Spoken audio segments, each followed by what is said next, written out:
안녕하세요. 저는 농림축산검역본부 도서관 심정입니다. 오늘은 농림축산검역본부 도서관이 문화체육관광부 주최 한국도서관협회가 주관하는 2020 기리의 인문학 사업 사업 지원관으로 선정이 되어서 강연 3개 탐방일회 후속모임 기대의 프로그램을 지금 진행하고 있습니다. 오늘은 제2차 인문학 강연을 프로그램에서 진행하려고 합니다. 코로나19로 인해 대면, 비대면으로 병행하고 있으니 많은 참여를 바랍니다. 수의 역사와 인문학의 만남, 전통에서 미래를 찾다는 주제로 오늘은 제2차 강연은 서울대학교 수의과대학 최명석 교수님을 모시고 가축 질병사로본 사회문화적 변화에 대해서 강연을 개최하겠습니다. 서울대학교 최명석 교수님을 모시겠습니다.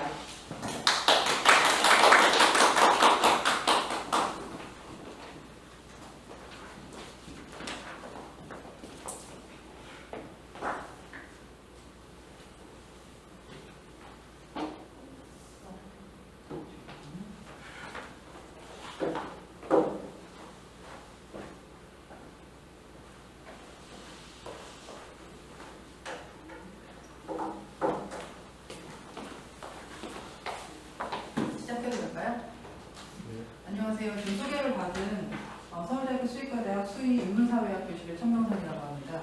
그러니까 아마도 도서관 길 위의 인문학이라는 얘기를 할 때 수의 쪽에서 인문자가 붙어있는 학교에 계신 분들이 그렇게 많지가 않기 때문에 어쩔 수 없이 제가 이렇게 나오게 된 것 같습니다. 제가 수의 역사를 하게 되는 처음 시작점이 당시에 이제 국립수의과학관학원 직원을 때 시작을 했어요. 그때 시작할 때는 저도 많이 알고 있었던 게 아니라 당시 선배님들이 프로젝트로 몇 개의 그 수의 역사에 관련된 보고서를 좀 작성해 놓으신 것들이 있어서 보면서 그때 이제 직장 선배해 드리셨죠. 그분들이 만들어 놓으신 자료를 보면서 재밌다 이렇게 시작을 했던 것 같습니다.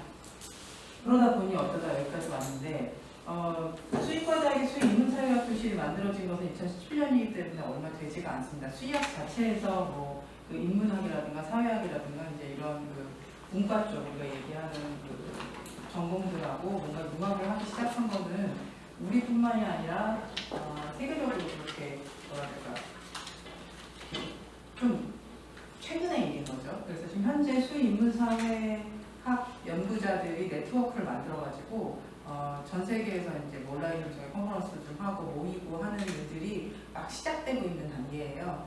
그래서 그 안에 네트워크 안에 들어가 있는 사람들이 이제 수의사이기도 하고 뭐 역사를 한다든가 사회학을 한다든가 윤리학을 한다든가 철학을 한다든가 하는 사람들이 들어가 있고요. 현재 그룹의 크기가 그렇게 크진 않아서 한 100명 남짓 됩니다. 모든 그 학교 안에 이런 전공들이 배설되어 있는 것은 아닙니다. 그래서 이제 한국도 그 중에서는 좀 발빠르게 그 흐름들을 하고 있다고 보셔야 될 것 같고요. 여기 이제 그림이 잘 보이시려나 모르겠습니다. 이 그림은 보티첼리의 그림이고요. 비치 미술관 피렌체에 가시면 있는데 거기 가면 이 그림이 있어요. 이 여성이 있고 그다음에 켄타우로스 여기 반은 사람이고 반은 말인 신화에 나오는 유명한 이제 존재죠. 인간이라고 할 수도 없고 동물이라고 할 수 없으니까 그 존재를 지금 이렇게 머리를 잡고 뭔가 이렇게 뭐라 할까요? 이렇게 길들이고 있는 일종의 이제 이런 모습을 취하고 있는 이 여성은 미네르바, 그러니까 아테나라고 또 얘기를 하고 또 하나는 이제 카밀라라고 해가지고 여전사였던 당시에 이제 그 도시 국가들을 지켜냈던 신화적인 인물 중에서도 하나로 꼽히기도 합니다. 상징하는 것이 이제 되게 재밌는 게 미네르바, 아테나 같은 경우에는 지적인 어떤 면들, 지식이라든가 뭐 문화라든가 예술이라든가 이런 걸 의미하잖아요. 그런과 동시에 또 군이라든가 아니면은 전쟁이라든가 이런 상징들을 하기도 하죠. 그래서 문하고 무가 같이 있는 그런 되게 희한한 존재예요. 심으로 치자면. 그리고 길들여지지 않은, 그러니까 인간의 지성과 그 다음에 동물의 야성을 한꺼번에 가지고 있는 어떤 존재를 길들이고 있는, 컨트롤하고 있는 그런 모습을 보여주고 있습니다. 그래서 실제로 수의 역사에 관련된 많은 단체들에서 요 존재, 요 신화적인 존재들을 아이콘으로 쓰고 있는 데가 굉장히 많습니다. 저희 교실의 어떤 일종의 상징처럼 쓰고 있어요. 뭐 들어가는 그 인사말에다가 제가 잠깐 보여드렸습니다. 가서 보시면 되게 멋있습니다. 오피치 미술관 자체에 뭐 부티실리 그림 굉장히 많이 있고 비너스의 탄생 같은 그림들이 있는데 이거 되게 유명하지 않아서 가보시면 약간 황당하게 구경하실 수 있는 그런 그림이에요. 이제 보시면 아까도 말씀드렸지만 수의 인문사회학이라는 것 자체가 좀 현재 지금 막 만들어지고 있는 거기 때문에 막 그렇게 형태가 구성이 되어 있지는 않습니다. 저같이 수의사이면서 저는 이제 수의 역사를 공부했기 때문에 수의학 박사이기는 합니다. 그리고 보건학 석사라서 이렇게 굉장히 다양한 학위 과정들을 거친 사람들이 이 안에 많이 있어요. 수의사이지만 철학을 한 사람들, 수의사지만 역사학을 한 사람들, 이런 다양한, 그러니까 이 학문과 저 학문 어울릴 것 같지 않은 학문들을 마구 같이 묶어놓은 것 같은 그런 학문 체계들을 지금 현재는 만들어가고 있습니다. 뭐 가춤 질병사로서 제가 이제 여러 가지 변화들을 좀 보고 수의사라는 직업들이 가축 질병이 어떻게 바뀌어가느냐, 사람들이 질병에 대한 인식이 어떻게 바뀌어가느냐에 따라서 변해가는 것들을 좀 보기는 하는데, 그럼에도 불구하고 왜 수의학의 역사에 관심을 가지느냐, 굉장히 이제 실질적인 질문들을 하게 되면 첫 번째 대답은 하나밖에 할 수가 없어요. 재미있기 때문에 합니다. 재미가 없으면 할 수가 없어요. 일단은 재밌어요. 저는 개인적으로 재미있다고 생각하고, 아마 이제 우리 농림축산문화본부에도 역사를 연구하시는 분들이 이제 소규모 그룹들이 만들어졌다는 걸 알고 있는데, 그분들이 이게 무슨 엄청난 경제적인 파장이 있다던가 내지는 뭐 우리가 권력을 잡는다든가 그런 게 아니잖아요. 다만 재미있어서 시작하실 텐데 왜 재미있는가 하는 얘기들을 좀 해봐야 될 것 같습니다. 전통에서 미래를 보다라는 이 제목은 2009년도에 처음으로 우리나라에서 수의 역사에 관련된 컨퍼런스를 열었을 때의 제목입니다. 보시면 이제 여기 계시는 분하고 여기 계시는 분이 세계 수의 역사학회의 전 회장, 현 회장이에요. 그래서 그분들 두 분을 이제 모셔서 당시에는 이제 10년 전이니까는 떠오르는 젊은 학자였는데 지금 이제 회장님 되셨습니다. 네, 이 두 분들을 모시고 이제 저희가 수의 역사 연구회라는 조그만 조직을 만들면서 이런 컨퍼런스를 국제적으로 열었었죠. 그리고 첫 번째 계신 분이 우리 도서관 신희정 선생님, 예, 여기서 발표를 하고 계십니다. 그리고 아까 저 말씀드렸던 현 회장 그리고 전 회장, 지금 굉장히 좋은 관계들을 유지하고 있는 분들이고요. 당시에 되게 뭐라 될까 야망에 찬 시작을 했는데 그 뒤로 그렇게 큰 적이 없었습니다. 큰 업적들은 학문적인 업적들은 별로 없었는데 그래도 이제 많은 분들이 열심히 활동을 해주셔서 저희 임명사전 같은 것들도 좀 나오고 소소하게 움직이고 있고, 신준쌤하고 저 같은 경우에는 그래도 매년, 그러니까 2년에 한 번씩 있는데 수의사학회, 세계 수의사학회에 참가를 해가지고 네트워크도 좀 만들고 사람들하고 학문적인 교류들을 좀 하려고 노력을 하고 있습니다. 그때였어요. 그때 제목이 전통이라는 걸 우리가 하는 게 보통의 역사의 효용이라는 걸 그렇게 보잖아요. 역사를 모르는 자가 어떻게 미래를 알겠는가 막 이런 되게 어마어마한 얘기들을 좀 하시잖아요. 근데 사실 이걸 하고 있는 연구자들 같은 경우에는 재미있기 때문에 합니다.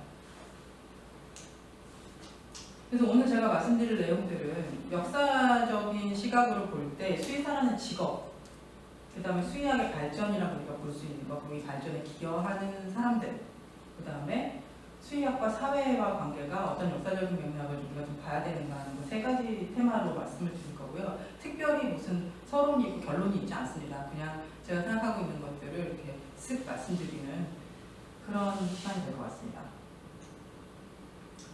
수의학은 수의학 자체로 오롯이 독야청청 존재했으면 좋겠으나 절대 그럴 수가 없습니다. 그래서 이 수의학에 관련되어 생기는 모든 문제들을, 사회적인 문제들을 해결할 때, 아니면 수의학이 가지고 있는 본질적인 문제들을 해결할 때 불행히도 우리는 혼자서 할 수가 없습니다. 굉장히 다양한 분야의 다양한 맥락들의 다양한 전문가들과 함께 얘기를 해야 됩니다. 지금 뭐 제가 생각나는 것들만 이렇게 몇 가지 적어봤는데도 5개나 되잖아요. 그러니까 이런 사람들하고 우리는 이런 안의 전문가들하고 또 이런 키워드를 가지고 이야기를 해야 되는 많은 대중들과 그리고 또 동물들과 함께 만들어가고 있습니다. 수의학이라는 것. 그래서 수의사라는 직업이 얼마나 오래됐어요? 수의사 첫 번째, 세상에서 첫 번째 수의사는 누구예요? 라고 누가 물으신다면 이거는 이제 이렇게 시작을 할 수밖에 없어요. 대답을. 왜냐하면 굉장히 어렵거든요. 그리고 수의사라는 직업에 대해서 얘기를 할 때 수의사가 하는 일을 중심으로 할 것인가, 수의사라는 일을 중심으로 할 것인가에 따라서 얘기들이 좀 달라지긴 합니다. 그래서 제가 이제 만약에 수의사는 얼마나 오래됐어? 얼마나 오래된 직업이야? 라고 물어보실 때 첫 번째 보여드리는 그림부터 시작을 해야 될 것 같아요. 수의사나 수의사 일, 직업을 얘기할 때 질문의 의미는 동물을 치료하는 일이 언제 시작됐어요? 라고 물어보는 것과 수의사라는 직업이 언제 시작됐어요? 라는 걸 두 가지로 나눈다고 말씀드렸잖아요. 아주 옛날로 돌아갈 수밖에 없는 얘기들을 또 해드릴 수밖에 없어요. 그 생텍쥐베리의 아마 어린 왕자라는 걸 모르시는 분은 없을 거라고 봅니다. 제가 이제 수의 역사 책을 처음 볼 때, 저희 지도 교수님이 쓰신 책에서 처음 볼 때, 보통 유럽 사람들 책 쓸 때 버릇처럼 이렇게 어디서 인용구 같은 거를 제목 밑에다가 이렇게 달아놓는 걸 좋아해요. 올드 스타일이긴 합니다만은. 근데 거기에 있었던 거예요. 너는 네가 길들인 것에 대해서 평생 동안 책임이 있어. 책임을 갖게 될 거야. 이런 뜻인데, 그러면 자, 이건 당연히 이제 어린 왕자랑 여우가 서로 길들이는 것에 대한 얘기가 어린 왕자에 나오기 때문에 그렇습니다. 굉장히 강한 인상으로 남았던 문장이에요. 근데 재밌는 것은 생텍쥐베리가 아마도 리옹 출신인 모양입니다. 그래서 리옹에 가시면 시청 앞에 아주 작아요. 이게 사진이 크게 나왔는데 아주 작은 동상이 있어요. 근데 거기 동상을 이제 전 찾아서 두 바퀴를 돌다가 못 찾아가지고 그 다음날 찾았는데 아주 작은 동상에 거기 안에 생텍쥐베리하고 뒤에 어린 왕자가 서 있는 게 있습니다. 근데 제가 뭐 쓸데없이 리옹에를 왜 갔느냐, 관광하러 갔느냐, 그건 아니고요. 리옹에 세계에서 제일 처음 세워진 근대 수의과 대학이 있습니다. 그래서 모든 것이 한꺼번에 연결되어 있어서 이렇게 리옹에서 생텍쥐베리가 그리고 제가 제일 처음 폈던 수의 역사책에서 나왔던 요 구절이 다 연결되어 있는 거죠. 그러니까 지금까지 들으신 분들이 되게 생각하실 거예요. 야, 참 자기적으로 연결하는구나, 모든 것을. 근데 이게 수의 역사를 제가 뭐 엄청난 역사학자도 아니고 역사적으로 세계사를 다 꿰뚫고 있는 학자도 아니고 저는 수의학이라는 걸 중심으로 해서 역사적인 맥락들을 짚어나가는데 그러다 보니까 취미예요. 돌아다니면서 수의 역사와 관련된 있는 것들을 그냥 이렇게 연결하는 그런 취미 생활을 합니다. 모든 걸 역사에서 하나 뭔가 키워드를 던져주면 그 수의학하고 연결시키는 일들을 합니다. 그러니까 이게 보통의 수의 역사를 하는 사람들이 재미있어 하는 일들이죠. 다른 사람들은 재미없을지도 모르지만 이렇게 시작을 합니다. 무슨 얘기를 드리려고 하냐면 길들인다는 것, 그러니까 가축화라고 우리가 공식적으로 얘기하는 그 사건이 일어난 게 이제 보통은 한 신석기쯤으로 보죠. 근데 개는 다릅니다. 개는 구석기 이제 시작이 됐고 최근에 이제 나온 논문에 의하면은 호모사피엔스가 네안데르탈인들을 이기고 이제 살아남았잖아요. 네안데르탈은 없어졌는데 들어오는 호모사피엔스의 가장 큰 전략 중에 하나가 사냥의 개를 이용할 수 있는 거였다. 개와 함께 살았기 때문이라는 얘기가 나오고 있어요. 그러니까 이 길들인다는 게 인간이라는 종, 지금 현생 인류라는 종의 특징으로서는 아주 중요한 특징입니다. 동물하고 어떤 관계를 맺을 수 있는 것, 그리고 그 동물과 관계를 맺고 뭔가 같이 할 수 있는 것이라는 그런 거죠. 그래서 구석기 시대에 처음에 사람들이 아직은 정착하기 전에 처음 길들였고 처음 살기 시작했던 그 개라는 동물의 의미가 되게 큰 거예요. 그래서 보통은 개가 다른 동물하고 뭐가 달라? 라고 사람들이 물어보시면 예전에는 저 대답을 할 수가 없었어요. 근데 지금 대답합니다. 개는 다릅니다. 처음에 우리랑 관계를 맺기 시작한 그 존재 자체가 다르기 때문에 걔는 상당히 다릅니다. 그리고 이런 다른 관계들에 대해서 우리가 인정을 해야 되느냐, 배려를 해야 되느냐 하는 것들이 그 다음에 이제 윤리적이나 역사적인 문제들로 가게 되겠죠. 그런 가축화가 이제 시작돼서 그 다음은 이제 우리가 알고 있는 일반적인 가축화, 그러니까 먹는 동물, 일을 시키는 동물, 이제 이런 동물들을 가축화하기 시작하는 게 보통은 신석기 정도라고 보고 있죠. 그래서 보통은 처음에는 사람들이 길들이기 쉬운 동물부터 먼저 길을 들였을 거예요. 작은 동물들, 작은 반추류들, 그 다음에 이제 큰 반추류 이렇게 하고, 그 다음에 이제 일을 시킬 수 있는 나귀라든가 말이라든가 이런 식으로 가축화가 되어갑니다. 그럼 그 길들인다는 것의 의미는 뭐냐면 동물이 옛날에는 잡아서 죽였어야 되거든요. 바로 죽여서 먹거나 아니면 내가 위험해서 빠져나오기 위해서 죽였어야 하는 건데 그게 아니라 살려줘야 되는 겁니다. 그럼 얘네들을 살려두기 위해서는 돌봐야 된다는 개념이 들어가고요. 그 돌봐야 된다는 개념 안에는 아프지 않게 해야 된다는 개념이 들어가죠. 수의사가 하는 일이 동물을 돌보고 질병을 치료하거나 질병에 걸리지 않게 하는 일이라면 그 일의 시작은 사실은 우리가 동물하고 관계를 맺기 시작한 그 시점부터 시작했다고 볼 수가 있습니다. 그러니까 그게 반드시 무슨 식용이나 아니면 충격을 이용하는 분들뿐만이 아니라 개부터 시작을 했겠죠. 실제로 개는 인간하고 가장 많은 병원체를 공유하고 있는 동물이기도 합니다. 거기서부터 얘기를 하자면 이제 한도 없겠죠. 그리고 증거가 별로 없어요. 물론 그 고고학자들이 의료 쪽에서도 이제 그 고고학자들이 있어서 의료 인류학, 의료 고고학 하는 사람들이 이제 많은 흔적들을 좀 찾아내긴 하지만 거기까지 가기 전에 이제 너무 이제 그 뭐랄까요, 기간이 너무 길기 때문에 찾아내기가 어렵습니다. 그것까지 가지 말고 우리가 아는 문화가 시작되는 시기부터 보자고 한다면 이집트로 가야 됩니다. 여기 보시면 이집트 벽화 안에 있는 건데 하나 제가 책에서 따온 건데 여기 이 사람이 하나 머리가 하얀 사람이 있고 나머지가 좀 뭐라고 있냐면 재물을 바치고 있는 거예요. 그래서 소를 도살을 하고 해체를 하고 뭔가 냄새를 맡으라고 주고 있잖아요. 이게 보통은 이제 그러니까 정갈하지 않은 소, 신에게 바쳐지면 안 되는 소들이란 건강하지 못한 소죠. 잡았을 때 서로 나눠 먹어도 문제가 없을 정도의 소라는 건 깨끗한 소를 얘기하는 거예요. 그렇다면 이 사람이 여기서 하고 있는 사람, 이 사람은 누굴까? 이 사람. 제사장들 중에서는 상당히 높은 위치에 있는 사람일 겁니다. 그리고 이 사람이 하는 일은 이 소가 정말 깨끗한지에 대해서 증명을 해주는 일을 합니다. 피의 냄새를 맡아봤거나 맛을 보거나 했다고 해요. 그러니까 이거는 우리가 이제 수의사의 업무를 얘기하면은 식품인행에서 가장 근본적인, 가장 기본적인 거죠. 도살했을 때 이 개체가 깨끗한가 안 깨끗한가에 대한 판단을 내리는 게 이렇게 시작을 합니다. 그럼 아마 이런 일을 하는 사람들은 의학 지식과 생물학에 대한 지식을 가진 엘리트 계급이었고 이런 지식들을 모으고 전달하는 일을 담당했던 제사장이라고 합니다. 제사장이 수의사였느냐라고 물어보면 아닙니다. 그런데 이 제사장들은 의학 지식을 가지고 있었고 그게 동물한테도 해당되는 의학 지식들을 가지고 있었고요. 이 사람들은 자기들끼리 그 지식들을 모아서 전달해 주는 일을 합니다. 그러다 보니 파피루스 당시에 종이도 없고 펜도 없으니까요. 파피루스를 기록을 하는 것들 중에서 엘라운, 카운이라고도 하고 엘라운이라고도 하는데 엘라운이 맞습니다. 그 엘라운이라는 지역에서 파피루스가 기원전 한 2000년 정도 전에 만든 그 파피루스가 하나 있는데 거기 보면 동물의 그 질병을 치료하는 방식들에 대한 것들이 적혀 있다는 얘기고요. 재미있게도 이 파피루스는 그 당시에 비슷한 시기에 나왔던 의학 파피루스들보다도 더 앞섭니다. 그러니까 훨씬 더 앞서서 있다는 거죠. 그 시기적으로는. 그러면 이런 지식들, 수의학에 관한 동물을 치료하는 것에 대한 지식들은 이런 그 제사장이었던 사람들, 당시에 이제 제사장이 의사일 수도 있고 정말 제사장일 수도 있고 뭐 과학자일 수도 있고 그냥 여러 가지 일들을 담당했던 엘리트들인데 그들한테는 수의학 지식이 있었다는 거죠. 그러니까 수의학 지식으로만 얘기를 하자면 정말 이렇게 오래된 지식이라는 겁니다. 의사라고 불리는 사람들이 그럼 있었느냐? 언제쯤 있었느냐? 모르죠. 첫 번째 언제 그 시점이 언제냐가 뽑아낼 수는 없는데 그런데 보시면 우리가 한 가지 흔적으로 볼 수 있는 게 함무라비 법전입니다. 눈에는 눈, 이에는 이 되게 유명한 딱 그거 알죠? 저 사실 그거 알아요. 저 이건 잘 몰라요. 근데 이 함무라비 법전을 보시면 여기 접니다. 그리고 이게 한 10년 된 것 같은데 여기 함무라비 법전이에요.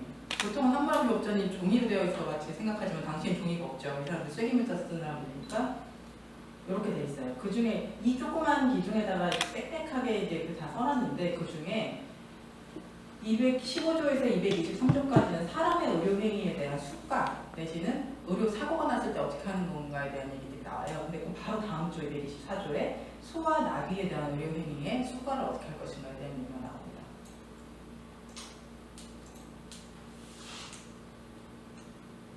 내용을 이게 번역이 쉬운 건 아니잖아요. 그래서 번역을 해보면 뭐라고 그러냐면 소아 당나귀 의사가 치료 중에 한 축에게 심각한 상처를 남겼을 경우 보통 역사에서 이런 식의 표현이 나오면 외과 수술을 했다는 뜻입니다.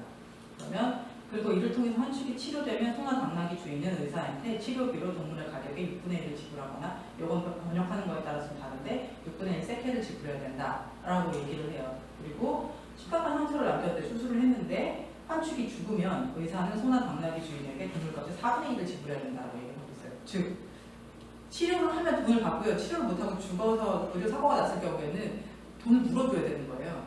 의사 같은 경우는 훨씬 더 무섭게 나옵니다. 어떤 경우냐면 예를 들어 귀족이라든가 왕족을 치료하다 죽으면 의사 손을 자릅니다.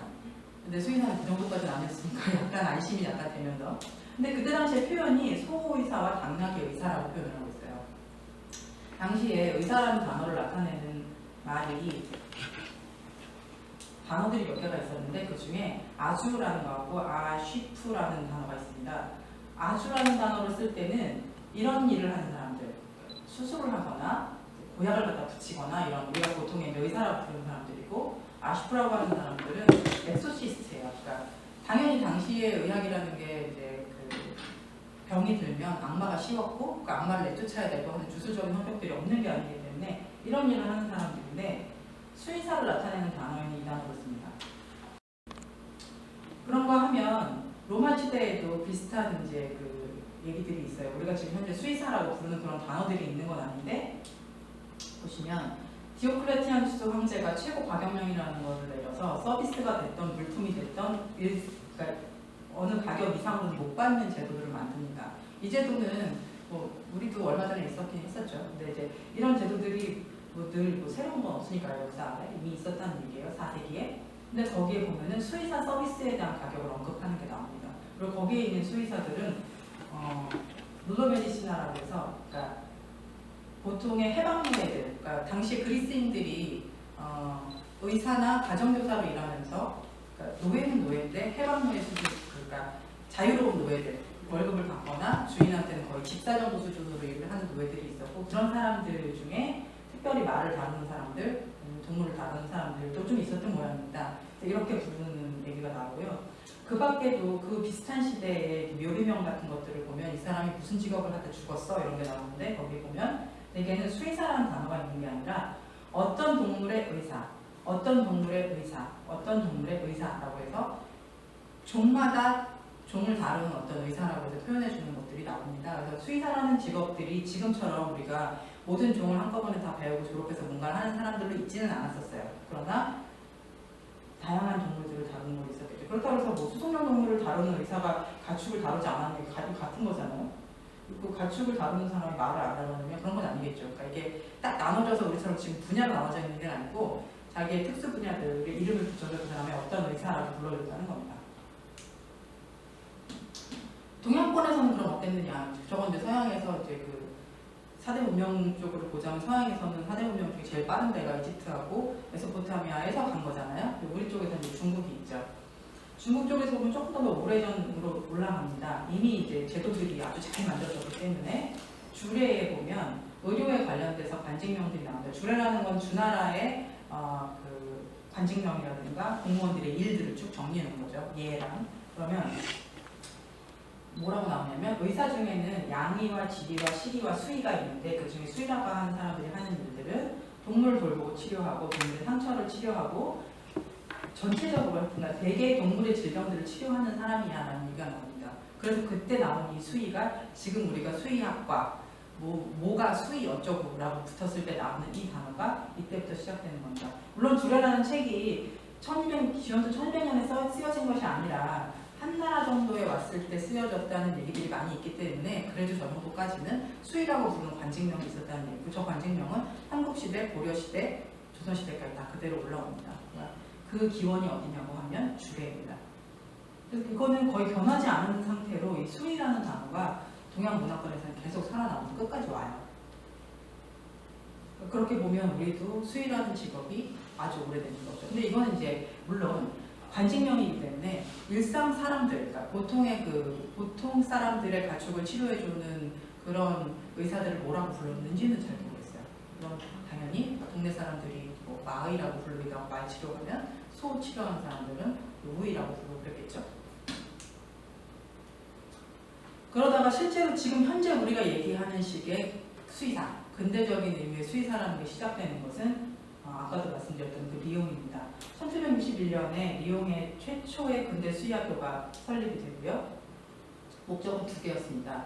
군대를 위한 말을 잘 키우는 것과 그 다음 당시에 유럽을 거의 초토화시켰던, 지금은 없어진 질병이죠. 우역을 치료하는 것, 예방하는 것을 목적으로 학교가 세워집니다. 우리나라 같은 경우에는 같은 걸로 1908년도에 수원 농림학교에 수의 속성과 20명 선발하고 그 다음에는 일제강점기가 시작되면서 아예 없어지죠. 이런 제도들이 딱 1회 뽑았던 그때가 근대 수의사의 처음이라고 볼 수가 있습니다. 그러니까 근대 수의사들은 의학에서 얘기하는 의사들의 제도들보다는 확실히 늦어요. 서양에서도 늦고 우리에서도 늦습니다. 늦기는 하지만 기원적으로 돌아가 보면 그래도 꽤 오랜 기원을 가지고 있다는 게 볼 수 있는 그 수의사라는 직업들이 도대체 어떻게 시작됐느냐 하는 걸 들을 때 제가 이렇게 길게 말씀을 드릴 수밖에 없는 거죠. 그렇다면 수의학의 지식, 수의학의 기술, 그리고 우리가 지금 현재 얘기하고 있는 수의학이라는 걸 발전시키는 사람들은 아까 그 사람들 뿐이었겠는가 하면 그렇지는 않아요. 굉장히 다양한 사람들이 수의학의 발전에 기여를 하게 됩니다.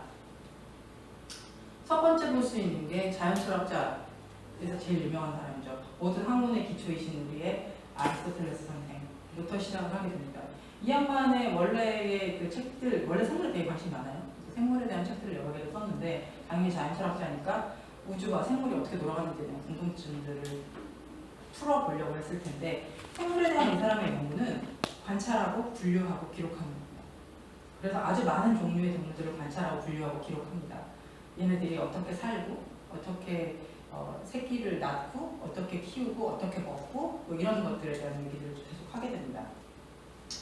그런 유명한 책이 히스토리아 아니말리움이라는 책입니다. 보통 동물 히스토리 오브 애니멀스라고 하는 건 잘못된 해석이고요. 동물 논이라고 보통 얘기를 해야 되는 히스토리아 아니말리움이라는 책이고 그 책 안에서 생물에 대해서 쭉 뭐 닭은 어떻고 뭐는 어떻고 엄청 얘기를 하는데 재미있는 게 말미에 한 그 부분에서 동물의 질병을 다루고 있습니다.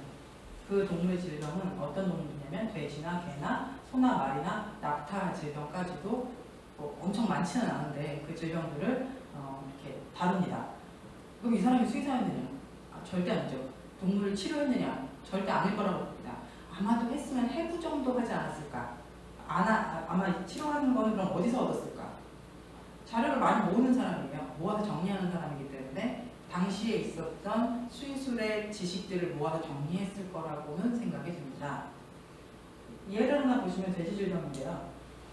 어떤 질병인지 한번 생각을 해보시라고 갖고 왔습니다. 브랑코스라고 불리는 건데 턱과 기관지에 염증이 있고 발도 붓고 귓속도 붓고 뭔가 그 근접 부위에 괴사가 일어나고 먹이도 먹지 않고 병의 진행이 되게 빨라서 곧 죽게 될걸? 어떤 질병이냐? 지금 우리가 되게 찾기가 어려워요. 이런 증상만 가지고는 크라우스라는 건데 머리가 무겁고 두통이 생겨요. 돼지가 어떤 증상인지 상상해 보시면 되게 재밌죠. 돼지는 안 재밌겠지만 근데 술로 콧구멍을 씻어내고 이렇게 치료를 한번 하라고 하죠. 그리고 아마 설사 증상을 보일 것이다. 이런 얘기를 해요. 그 다음에 카라자이 이렇게 읽어야 되는 거겠죠. 살이 물러지고 다리, 발, 목, 어깨 등에 부종들이 생긴다. 대충 아마 이렇게 스쳐 지나가는 질병들이 있으실 거예요. 어떤 질병일까. 근데 이제 이게 되게 어려운 게 뭐냐면 옛날의 질병들은 우리가 지금 알고 있는 병원체식으로 질병을 구분하게 된 거는 최근 일이잖아요. 300년도 안 됐거든요. 그러면 그전에는 증상으로 구분을 하기 때문에 같은 병인데 증상에 따라서 여러 개로 나오는 게 많아요. 대개 이제 이거 묶어서 구제역이나 이렇게들 보고 있죠. 구제역이 이때부터 있지 않았나라고 수의역사학자들이 의심을 합니다. 이런 식으로 표현을 해놨어요. 짧게 말에 대한 질병도, 낙타에 대한 질병도, 개에 대한 질병도. 그래서 광견병 같은 경우는 여기서 다뤄줍니다.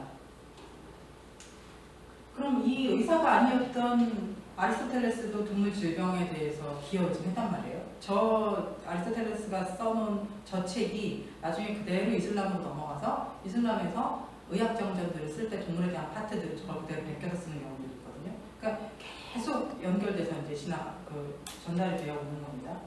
또 하나는 당연히 그 로마라는 게 농업을 기반으로 해서 세워진 나라이기 때문에 농장을 이제 그 기준으로 하기 때문에 농업에 대한 그 책들, 그 다음에 우리도 당연히 그 산업화가 완전히 진행되기 이전까지는 농업이 제일 중요한 산업이었잖아요. 60년대까지는. 그러니까 그때는 공부 잘하는 애들이 농대를 가야 되는 거죠. 동네에서 신동이 났으면 걔는 농대를 가는 겁니다. 마찬가지로 시대의 지식인들은 농학을 연구했다는 거죠. 바로라고 하는 엄청난 지식인이 있었는데 이 지식인이 농업에 대한 책을 쓰면서 그 안에서 가축에 대한 그리고 질병에 대한 언급을 합니다. 그리고 그 언급들이 나중에 이제 근대로 넘어온 르네상스 이후에 전염병에 대한 근대적인 전염병에 대한 개념들이 생기는데 도움을 좀 주죠. 보시면 눈에 보이지 않는 작은 생명체가 바람과 함께 옮겨서 뭔가를 전염시키고, 이때 당시 미생물이라는 게 없었거든요. 미생물이 없는 상태에서 이 개념을 갖고 있었던 거예요. 한 동물이 병해버리면 전체 무리를 전부 다 위험할 수 있으니까 아픈 애들은 격리시켜야 된다는 얘기들이 나오는 거죠. 이런 개념들이 딱 그 기본 그 시작하는 그 시기에도 이미 다 있었다는 거예요. 이건 굉장한 지식인들이 책에다가 써놨다는 거죠. 나중에 이게 르네상스 시대에 이제 그 고대 그리스 로마 시대의 서적들이 다시 한번 읽혀지면서 그 사람들이 이때의 개념들을 이제 과학적인 개념으로 옮겨가기 시작하는 거죠. 그러니까 고전을 읽는다는 건 가끔씩은 상당한 아이디어를 주기는 합니다. 당연히 농장이 중요하기 때문에 이런 사람들만 있었느냐? 아니죠. 농민들. 그냥 성공한 농장주였던 사람이 내가 수익을 잘 올렸거든? 그러니까 나의 경험을 한번 기록해 줄게. 우리 후손들한테 남겨야 되니까 라고 해서 성공한 농장주도 똑같은 제목으로 씁니다. 이 사람은 주로 위생이라든가 어떻게 키우는 것에 대한 것 조금 더 강조를 하게 되겠죠. 그래서 축사 위생을 하는 게 되게 좋겠다는 얘기를 하고요. 가로대 같은 거 세워주라는 그때부터 합니다. 그리고 소도 어떤 질병들이 있는가, 그리고 그 질병을 막 그 이론에 의해서 치료하는 게 아니라 집에서 구하기 쉬운 재료들을 가지고 이 증상들을 완화시키는 방식에 대해서 설명을 하게 되죠. 이런 아주 다른 사람들, 뭐 아주 지식인, 그 다음에 농장주, 이런 사람들의 책들이 당시에 만들어졌다가 지금 여기 있는 그림들은 그때 당시에 만들어진 그 책이 아니라 중세까지 계속 똑같이 베끼고 다시 복관되고 이렇게 하면서 쭉 오는 거죠. 근데 복관될 때 특징들이 그냥 옛날에 있었던 얘기들 그대로 베끼는 게 아니라 현재 지식들을 조금씩 붙여서 쓰게 되죠. 지금과 같은 인쇄 시스템들이 아니기 때문에 당시 손으로 쓸 때는 그런 지식이 들어가게 됩니다. 그런가 하면 근대 의사들, 아직은 수의과대학이 세워지기 이전의 근대 의사들도 비교의학을 했던 사람들이 굉장히 많이 있죠. 우리가 잘 알고 있는 혈액순환설의 합의. 이 사람이 혈액순환설을 쓴 책을 보면 사람에서가 아니에요. 동물에서예요. 그러니까 사람들 모두 포함되지만 동물에서예요. 그러니까 혈액순환에 대한 이 유명한 책, 혈액순환설을 내는 이 유명한 책을 할 때 이 사람은 사실은 사람뿐만이 아니라 굉장히 많은 동물들에서 같은 것들을 관찰을 합니다. 하비가 이제 써놓은 다른 책들을 보면 하비가 이제 발생학도 아주 대가였는데 동물의 회부와 생리라는 것이 단지 인체를 알기 위해서 대형뿐만이 아니라 동물 자체를 아는 것도 굉장히 중요한 거다라고 얘기를 해요. 그때 당시에 나왔던 많은 지식들이 근대 수의학이 만들어지는데 당연히 기반이 됩니다. 그래서 곤충부터 포유류까지 아주 다양한 부분의 연구를 했었어요. 그러니까 심지어는 의사들도 수의학의 발전에 기여를 했어요. 처음에 수의학이 생기게 될 때. 물론 공무원들도 합니다. 이제 신변질서 마이방이라는 책이 제가 박사학위 논문을 썼던 책이기도 하고 우리나라에서는 가장 오래된 남아있는 책들 중에서 가장 오래된 책이기도 하고 이 책의 일부분은 중국에 있는 산업안기집에서 왔기 때문에 그 계보들이 있어요. 이 책은 되게 유명한 책입니다. 그런데 이 책을 이제 지은 사람들 당연히 당연히 이 사람들이 수의사는 아니고 자료를 모았던 사람들인데 책을 이제 옮겨왔던 사람들인데 조준, 우리가 아는 그 조준이에요. 그리고 김사영, 한상영은 잘 모르긴 하지만 권중환이라는 사람이 의학에 되게 정통한 선비였다고 하죠. 즉 사대부들, 이게 우리를 지금으로 치면 국무총리예요. 그럼 국무총리가 이 책을 만들었다는 얘기죠. 직접 쓰진 않았겠지만. 즉 공무원들이 썼어요. 그래서 제가 이거 박사학위를 쓸 때 제가 이 사람들을 해석할 때 이 사람들 공무원이야? 라고 했더니 옛날에 중세시대 조선의 공무원이야? 했더니 저희 교실에 있던 사람들이 되게 놀라면서 야 공무원은 되게 비리에, 그러니까 중세시대 공무원이라고 하면 비리에 연관되거나 사람들을 착취하거나 그래야 되는 계급이 아니었냐. 근데 어떻게 이런 사람들이 수의학 책을 쓸 수가 있냐. 그래서 우리는 그래. 이게 나라와 사람들을 널리 이롭게 하는 것에 있어서가 유교 사상에 대해서는 공무원들의 가장 큰 일이었어. 이렇게 설명을 했던 기억이 납니다. 공무원들. 마경원이라는 책은 좀 이따가 보여드릴 원형유화집이라는 책의 한국 번역판이에요. 그 책이 1608년에 나오고 이게 1636년에 이서라고 하는 무관이 이제 그 책을 번역을 시키죠. 그래서 번역을 하게 되는데 공무원이요. 그러니까 장갑도 공무원이라고 보시면 되겠죠. 그러니까 이런 사람들이 수학에 관심을 가지고 책을 만들어놨어요. 그래서 우리나라에서 나오는 고전들은 전부 다 공무원이라는 책입니다. 심지어라는 단어가 뜻은 아니에요. 과학자도 마찬가지입니다. 파스텔은 생화학자였고요. 생물학자였고 코우는 당연히 의사죠.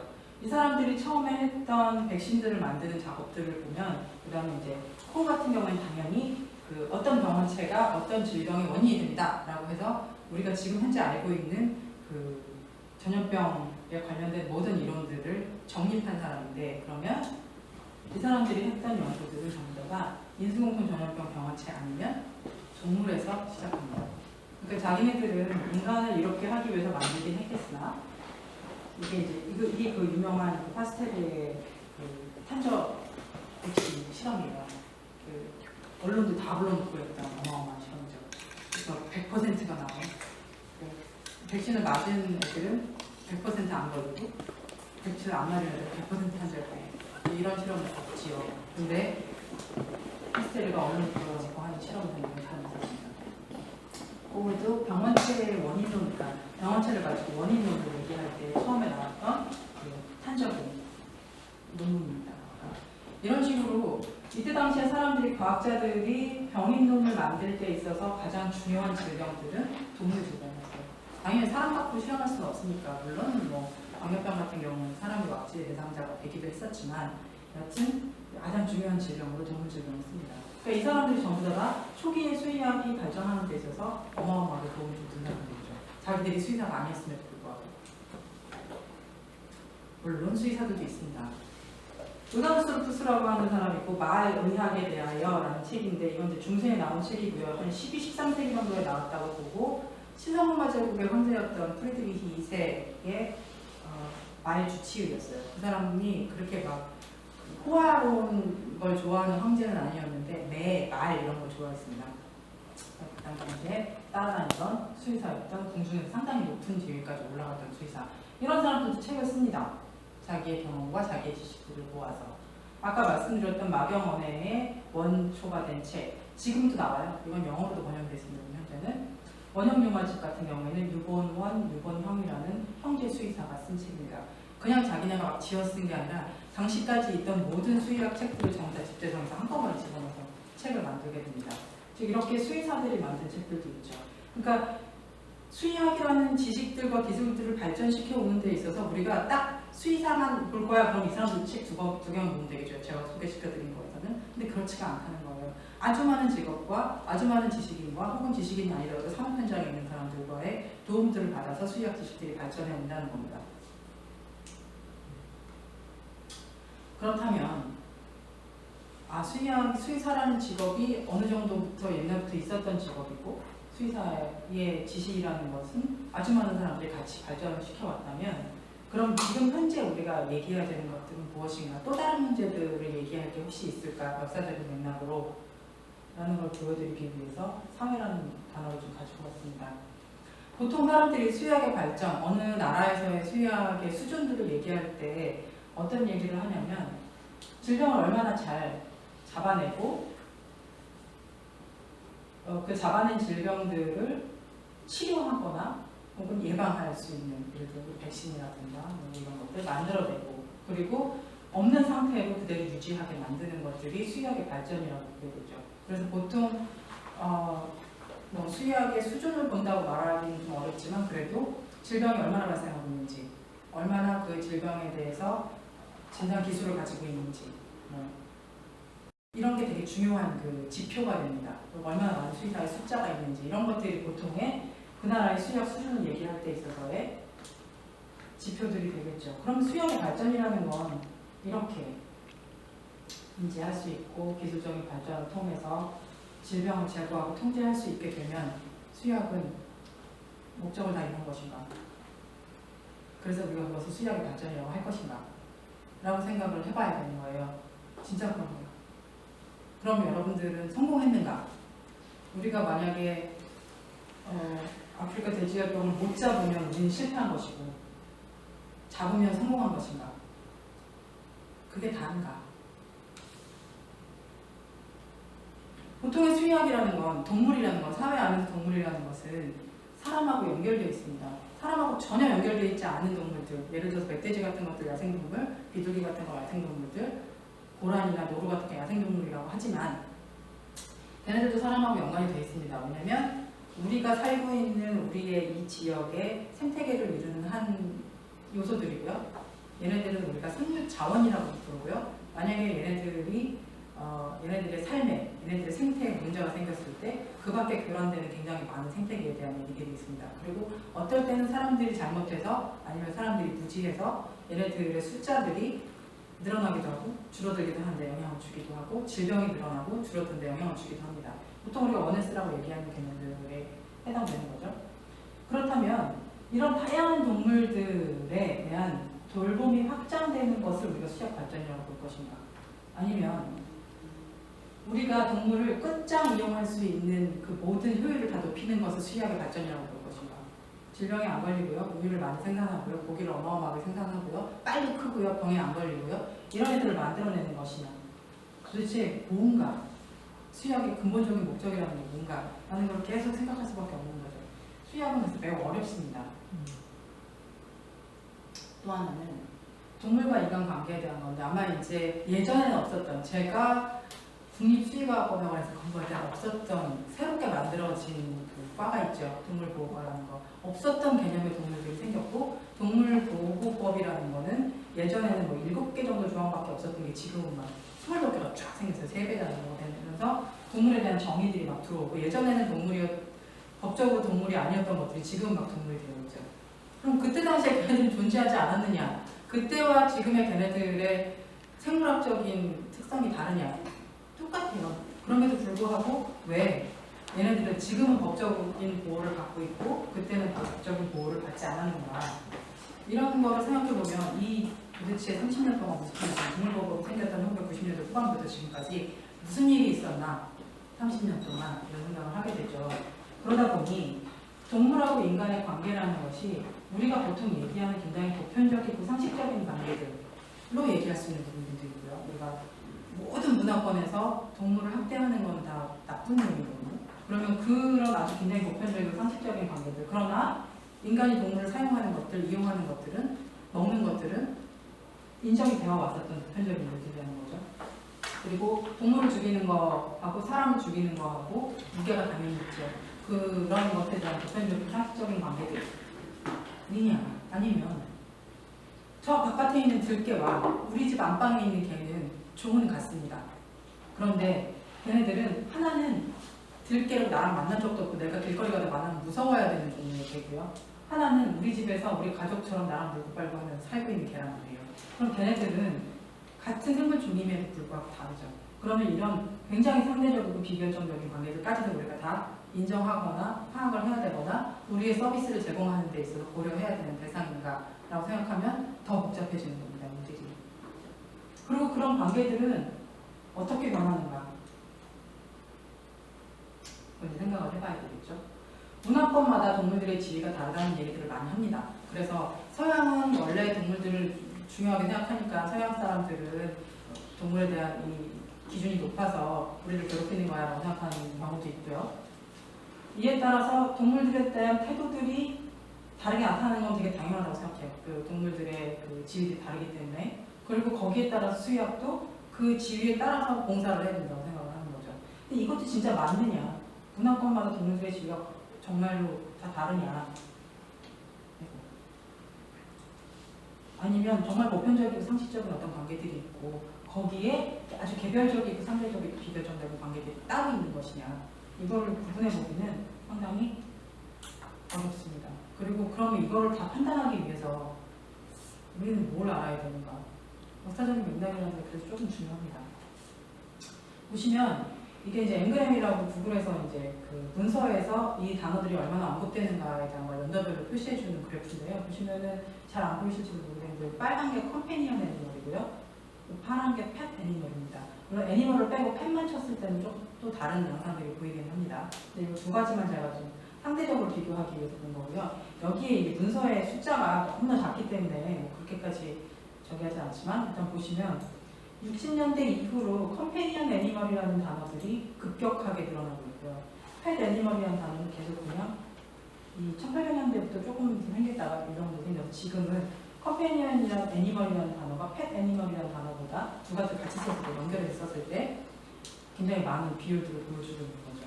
그래서 보통의 동물에 대한 지위라든가 이런 게 변하는 게 경제적인 상황, 즉 인간이 먹을 것을 조금 덜 걱정하게 되는 시기부터 반려동물, 애완동물의 개념들이 더 생겨난다고 보고 있어요, 역사적으로는. 그러니까는 산업혁명 이후의 시대들, 그 다음에 우리로 치면 90년대 이후 정도가 됩니다.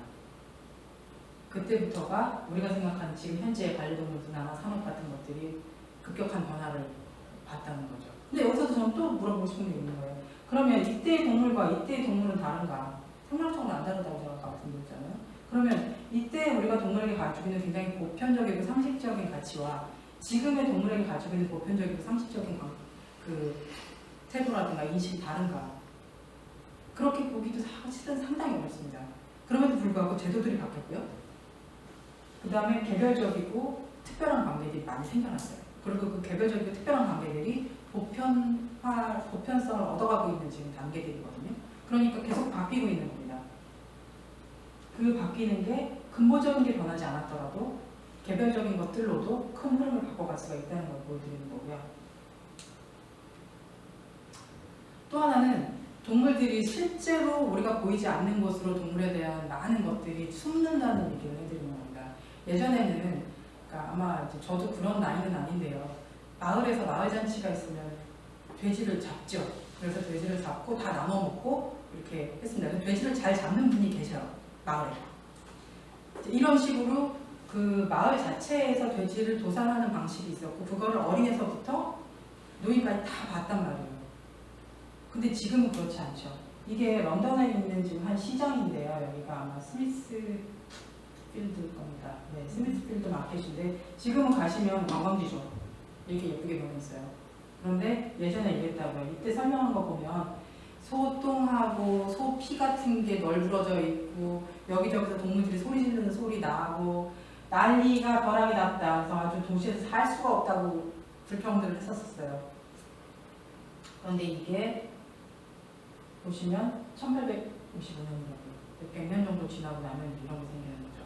그 이때 사람들이 데리고 와서 여기서 가축 시장하고 막 이렇게 잡고 뭐 아픈 애 입고 죽고 이렇게 난리가 났던 것들이 없어졌어요.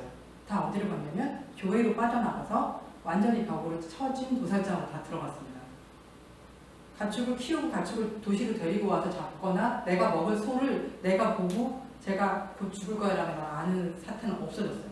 그러니까 사람들이 가지게 되는 동물이라는 그러니까 동물을 우리가 뭐 먹고 뭐 이용하고 이런 모든 것들이 나하고 직접 닿지 않은 상태에도 숨어서 바깥으로 다 빠져나가는 겁니다. 즉 우리가 가지고 있는 건 이제는 이미지밖에 없어요.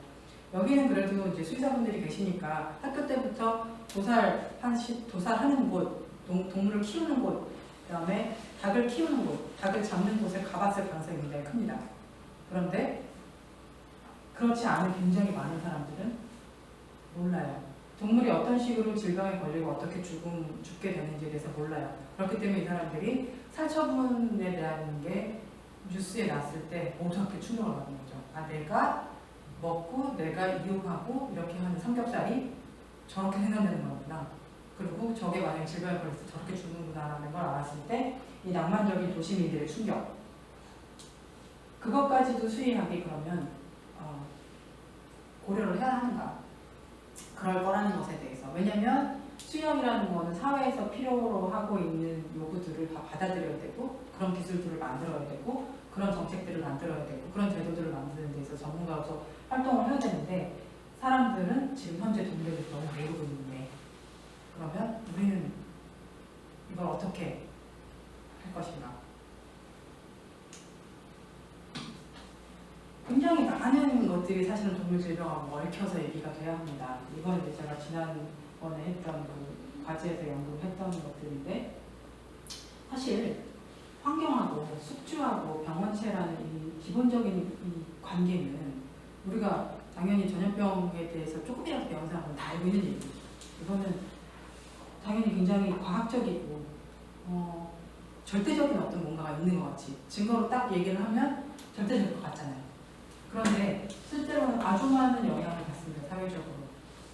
그러니까 일제강점기 시대에 가축 종이 어떻게 변화했고 키우는 가축 수가 어떻게 변화하고 분포들이 어떻게 변화하고 병원체를 진단하고 병원체가 유입되는 방식들도 바뀌고 제도나 인식의 변화들이 생기면서 같은 질병이 어떻게 변해가는가 하는 것들을 지켜보는 거 되게 재밌습니다.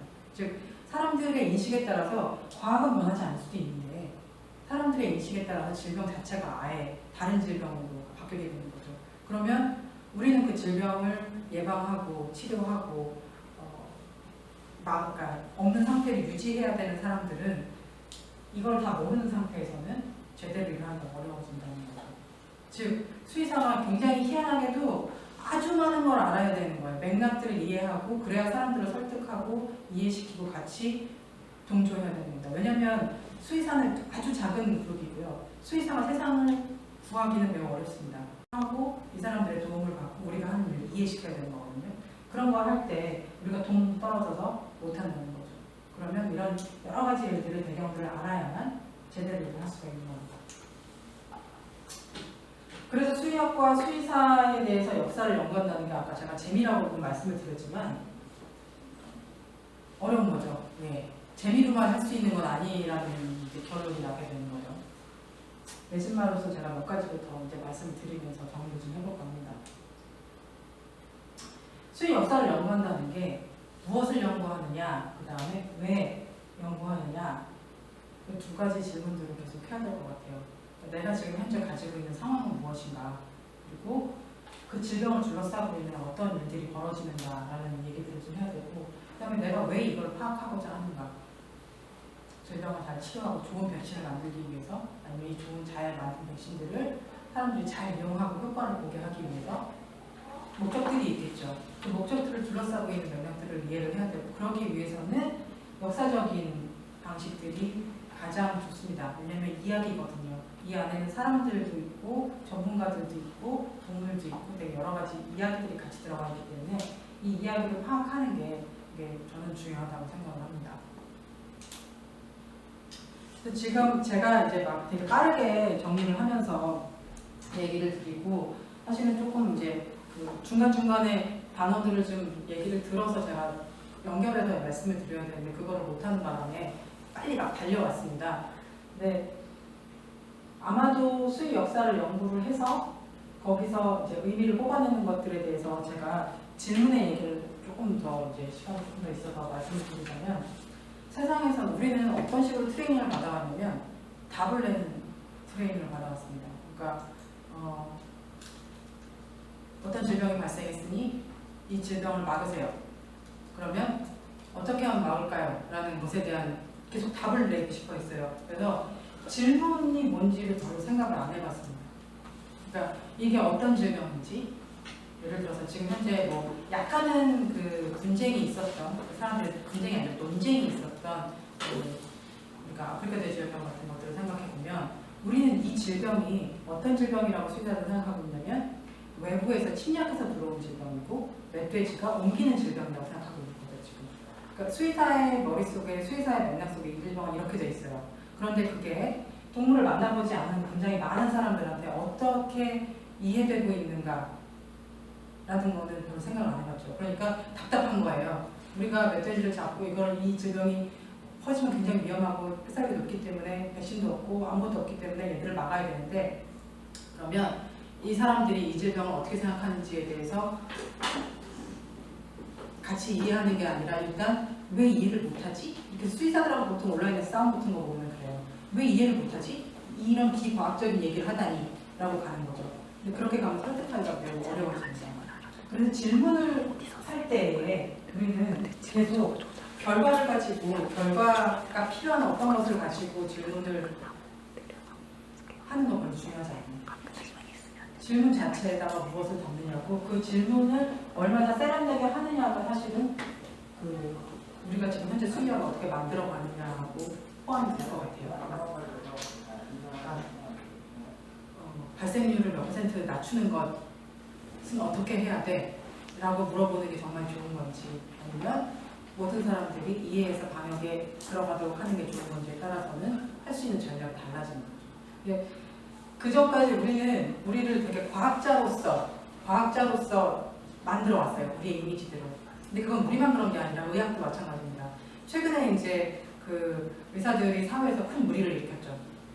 근데 그거는 이제 뭐 이거 말고 윤리적인 측면에서 얘기를 해야 되는 거기 때문에 좀 다른데, 의사들도 우리들도 근대에서 우리는 이미 이제 만들어진 다음에 수의학이 생기긴 하지만 그 전에 의사들은 그걸 조금 더 쓸 수가 있었거든요. 그러니까 의사라는 제도가 만들어진 다음에 근대 과학이 들어와요. 그래서 의사들이 근대 과학으로 자기네들을 굉장히 과학적으로 만드는데 분화하는데 노력들을 합니다. 근데 수의사는 그 작업이 어느 정도 끝난 다음에 이제 역사학으로 들어왔는데요. 그러다 보니까 우린 과학자여야 되는 거예요. 그 과학자들은 증거를 가지고 팩트만 얘기를 하면 되는 거예요. 그리고 나머지에 대한 가치 판단을 전혀 하지 않고 사람들한테도 사람들을 설득하거나 사람들이 여기 어떻게 반응할까라는 관심을 가질 필요가 없어요. 왜냐면 우리는 과학자니까 A, B, C 끝 이렇게 얘기하는 거거든요. 근데 과연 수의사가 과학자인가라는 생각을 해봐야 되는 거죠. 수의학에서 과학이 필요 없다는 얘기를 하는 게 아니고요. 우리는 당연히 과학에 근거해야 되고 과학적인 지식을 바탕으로 해서 일을 처리하고 의사결정을 해야 되는 게 맞습니다. 그런데 그럼 과학자만으로 끝날 것인가? 최근에 과학자들도 그렇게 안 해요. 과학자들도 소통이 얼마나 중요한지, 그 자기네 그룹 안에서의 그 협력이 얼마나 중요한지 계속 얘기하고 있는데, 수의사는 여태까지는 계속 뭘 해왔냐면 우리 직업의 특수성을 이렇게 보여주기 위해서 자꾸 뭔가를 잘라낸다거나 이렇게 담을 치는 일들을 계속 해왔거든요. 근데 그 담을 치는 게 과연 정말 중요한 일인가? 왜냐면 여태까지 우리가 너무 그룹이 작기 때문에 우리가 하는 일을 우리가 담을 치지 않으면 자꾸 다른 쪽에서 뭐 약사라든가 의사라든가 아니면 우리가 보통 만들어졌을 때 굉장히 분노를 했던 그 어의사라든가 이런 사람들이 자꾸 우리 걸 뭔가를 빼나간다고 생각하고 있었어요. 그리고 우리랑 이제 그 대립각을 세우는 굉장히 많은 조직들을 만들어서 우리의 정체성들을 만들어갔는데, 우리가 역사적으로 봤듯이 수의학은 그렇게 만들어진 게 아니에요. 아주 많은 지식들과 아주 많은 사람들의 그 협력을 통해서 그 사람들이 의도했던 의도하지 않았던 협력을 통해서 만들어져 왔다면, 우리가 향후 만들어야 되는 수의사의 방향이라는 것도 수의학의 방향이라는 것도 이 조그만 그룹의 사람들이 자꾸 담을 쳐서 자꾸 높게 쳐서 이렇게 막아놓는 것만이 중요하냐, 아니면 우리가 수의학이라는 어떤 정체성, 우리가 동물을, 그 다음에 우리가 동물을 데리고 있는 사람들을, 그 다음에 아무도 데리고 있지는 않는 환경에서 돌아다니고 있는 이런 많은 동물들을 전부 다 건강하게 관리를 하는 게 우리의 목적이라고 생각을 한다면, 그러면 우리는 이제부터는 수의학의 방향을 어떻게 협력할 것인가로 바꿔나가야 되지 않을 것인가. 근데 제가 그게 되게 중요하다고 보는 게, 이 기관, 농림축산검역본부 자체는 이미 그것들을 여러 가지로 실행을 해보셨어요. 이를테면 그 전부터 이제 모든 세계에서 다 한 번씩 나눴다 붙었다 떨어졌다 하는 식품하고 농업 쪽에서의 조직들에 붙었다 떨어졌다 하는 걸 이미 벌써 지금 한 30년 동안 여러 번 겪으셨고요.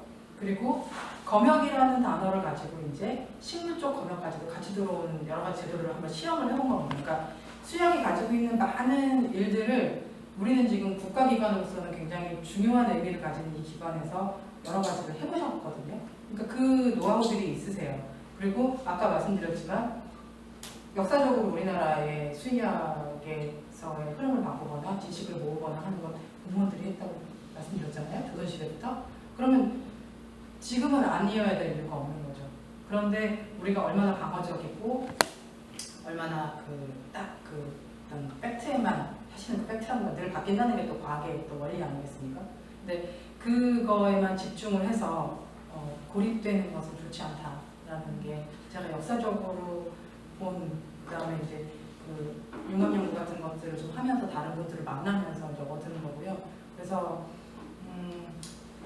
수의학의 미래라는 것은, 그러니까 뭐 그렇다고 해서 어떤 그룹을 만들어서 수의사가 당연히 리더가 돼서 모든 걸 막 다 우리가 다 검열하고 막 우리가 조정해야 돼라는 걸 얘기하는 게 아닙니다. 수의사는 수의사가 가지고 있는 전문 지식을 통해서 굉장히 큰 일에 기여를 해야 되겠죠. 네, 그런데 그런 기여를 하는 와중에 우리가 해야 될 것은 어떻게 소통할 것인가. 그다음에 이제 얼마나 많은 그 우리하고 관련되어 있는 현상들에 대한 맥락을 파악할 것인가에 들어간다고 봐요. 근데 그거는 솔직히 말해서 학교에서 교육을 잘 시키면 되느냐, 그건 아니에요. 그러니까 열린 마음을 가지고 계속 일하면서도 만들어지는 것들이라서 사실 다들 졸업하셔서 아시겠지만 대학 졸업하는 그 순간에 저희가 뭘 얼마나 알겠습니까? 모르거든요. 그래서 일을 하면서 직업을 가지고 일을 하면서 계속 선배들하고 후배들하고 얘기하면서 같이 배워나가는 거거든요. 마찬가지라고 생각해요. 그러니까 이 수의사라는 직업에 대해서 이제 더 이상은 우리는 수의사는 굉장히 유니크한 직업입니다. 여기 이게 유니크하다는 것을 보여주는 데에 급급한 것보다는 이제 좀 포용하고 좀 협력하는 그런 방향으로 나갔으면 하는 게 역사적인 의미에서의 제 바람이기도 합니다. 혹시 질문 같은 게 올라왔나요? 아, 그래요? 그 광고 말씀 한번 해주시겠어요? 혹시 온라인으로 청취하시는 분 중에서 질문 있으면 채팅창에 올려놔요. 혹시 온라인으로 청취하시는 분들 중에서 제가 했던 이상한 얘기들에 대해서 질문이 있으시면 네, 채팅창에 올려주시면 제가 가능한 한 성실성의껏 대답을 해보도록 하겠습니다. 아, 이게 별로 없어가지고. 혹시 여기서 질문 있으시면 자유롭게 말씀하셔도 됩니다. 제가 말이 좀 빨라요. 근데 온라인으로 보시기에 좀 불편하실 수 있습니다. 온라인은 약간 좀 차분차분하게 얘기를 해야 되거든요.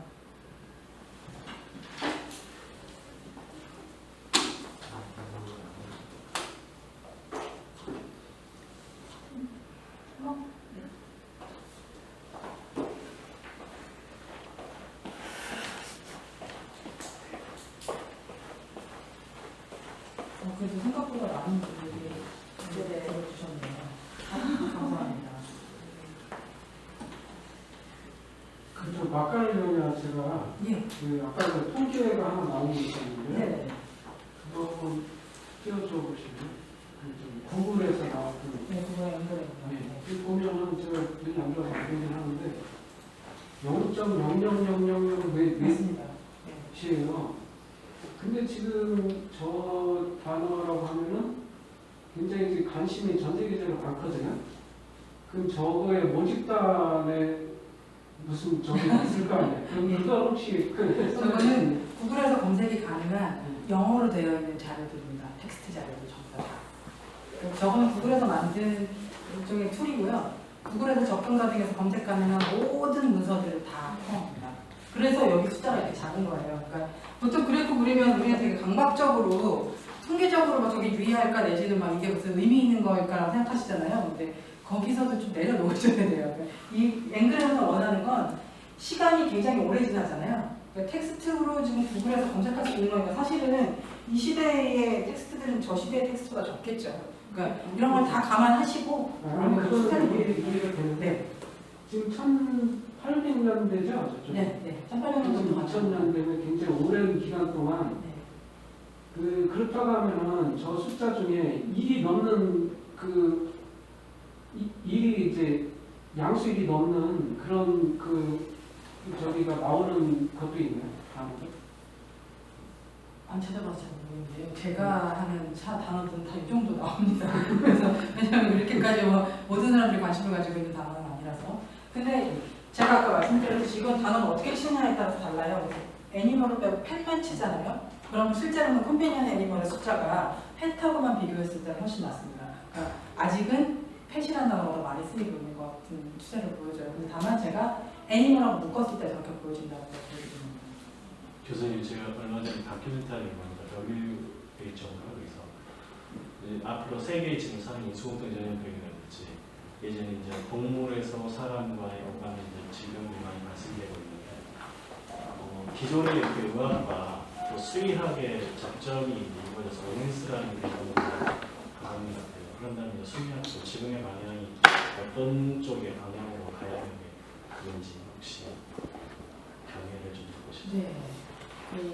원헬스는 새로운 개념이 전혀 아닙니다. 그러니까 원헬스 자체가 가지고 있는 게 이제 원헬스라는 단어도 되게 좋고 동물과 인간과 환경이 마치 공존할 것 같고 그래서 이 이름 자체가 지금 너무 좋아가지고 그 원헬스라는 단어들이 최근에 얘기들이 많이 되고 있는데요. 잘 뜯어보면 원헬스는 전혀 새로운 개념이 아니고 아까 말씀드렸듯이 의학이 발전하는 데 있어서 동물의 역할이 굉장히 컸고요. 그 다음에 수의학이 발전하는 데 있어서도 의학의 영향이 굉장히 컸었습니다. 의학은 수의학은 거기다가 아까 보셨겠지만 줄에서 보셨겠지만 수의학이 의학의 한 부분처럼 이렇게 한 그 대상이 그냥 동물일 뿐인 걸로 이렇게 인식되어 오기도 했었거든요. 그러니까 실제로 수의학하고 의학이 어떻게 다르냐라는 거는 근대에서 다르고 사람들의 면허가 나오는 방식이 다르고 하는 거지 우리가 가지고 있는 근본적인 지식을 만들어가는 과정들은 굉장히 비슷합니다. 지식만 갖고 얘기하자면요. 물론 서비스하는 방식들은 다르긴 하지만요. 그래서 원네스라는 건 새로운 개념이 아니기 때문에 기존에 있었던 협력들이 어떤 협력이었는지를 좀 이해하고 가는 게 좋습니다. 그러니까 그리고 지금 사람들이 이제 코로나라든가 이런 것들 때문에 이런 질병들, 그러니까 동물에서 인간으로 넘어오는 질병들, 사실은 인간이 동물한테 질병을 퍼주기도 하지만, 근데 넘어오는 질병들이 막 최근에 막 인간이 전부 다 환경을 엄청 망가뜨려갖고 최근에만 막 생기는 거라고 생각하시는데 꼭 그렇지만은 않습니다. 아주 많은 질병들이 가축화와 더불어서 인간을 한번 쑥 들어왔어요. 아주 옛날에 신석기 때부터 그렇게 한번 엄청나게 들어왔었고요. 그리고 접촉면이 많아지고 동물 숫자가 많아질수록 그리고 가축의 숫자가 많아지면 당연히 가축하고 접점이 되는 것들이 많아지잖아요. 그러니까 당연한 이거는 굉장히 상식적인 우리 입장에서 보자면 수의학의 입장에서 보면 되게 상식적인 거예요. 그러니까 특별한 변화는 아니라는 게 첫 번째고요. 그 다음에 협력이 어떤 방식으로 돼야 되느냐는 보통은 원헬스 협력하면 우리가 의학도 알고 환경보건도 알고 그래서 수의사가 모든 걸 다 아는 것처럼 생각하시는데 그렇지 않습니다. 원헬스 협력에서 제일 중요한 건 수의사는 동물의 질병에 대해서 엄청 잘 알아야 돼요. 그렇게 해야 세 분야의 전문가들이 모였을 때 우리가 도움을 줄 수가 있는 거죠. 그렇지 않고 우리가 뭐 원헬스라는 개념 자체로 아무것도 이루어지지 않습니다. 근데 우리는 그 세 분야의 전문가들이 모여서 어떤 문제를 해결하려고 모였을 때 원헬스는 그냥 서로 친하게 지내자고 모이는 것도 분명히 있을 수 있지만 대개는 문제를 해결하기 위해서 모입니다.